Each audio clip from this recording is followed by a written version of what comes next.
Today I want to address the subject of the Kitab-i-Aqdas. In terms of divine laws, Baha'u'llah wrote a book called the Kitab-i-Aqdas. It's also called the Most Holy Book, the Mother Book, and the Book of Holy Law. It was supplemented by various letters, writings, and tablets, and by replies to a series of questions that were asked by his followers for further explanation. These texts had major symbolic significance. They underlined Baha'u'llah's prophetic code as a lawgiver, as Muhammad and Moses had been. The Kitab-i-Aqdas are a set of laws that Baha'u'llah wrote and revealed in Arabic while he was exiled in Akka in 1873. It is even more than a mere code of laws, however, as Baha'u'llah establishes the succession to the leadership of the Baha'i faith. He reveals laws, ordinances, and statements about prayers, fasting, marriage, divorce, burial, wills, inheritance, pilgrimage, calendars, feasts and holy days, the age of maturity, which is 15, and the obligation to worship, about obedience to government, and education. He states what is prohibited, including priesthood and its practices, confession of sins, slavery, mendicancy, idleness, cruelty to animals, backbiting, which means gossiping, and calumny, gambling, the use of drugs and intoxicants. He also outlines the punishment for certain crimes. Baha'u'llah gives advice as to the high standard of conduct that his followers should model in their lives and in carrying out their responsibilities toward their families, society, and their faith, as well as statements directed to the rulers and peoples of the world. He sets forth the infallibility of the manifestation or prophet of God and fixes the duration of his own dispensation at no less than 1,000 years. Not all the provisions of the Kitab-i-Aqdas are in practice at the same time, and certain laws only apply to Iranians.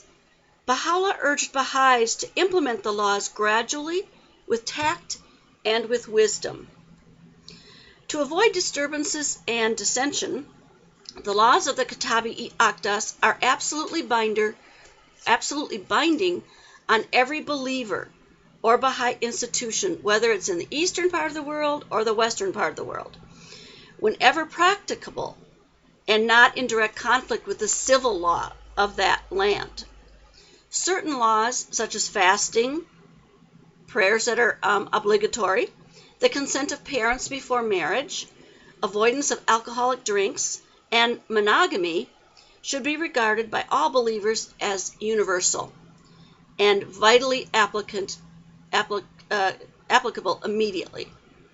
Others have been formulated in anticipation of a state in which society would become destined to emerge from the chaotic conditions that prevail today.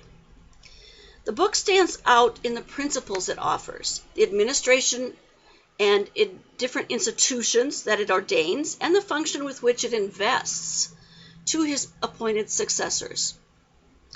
Unlike the sacred scripture which preceded it, the Kitab-i-Aqdas not only preserves the laws and ordinances for posterity, but ordains the function of interpretation conferred upon his successors, through which the integrity and unity of the faith will be maintained and safeguarded.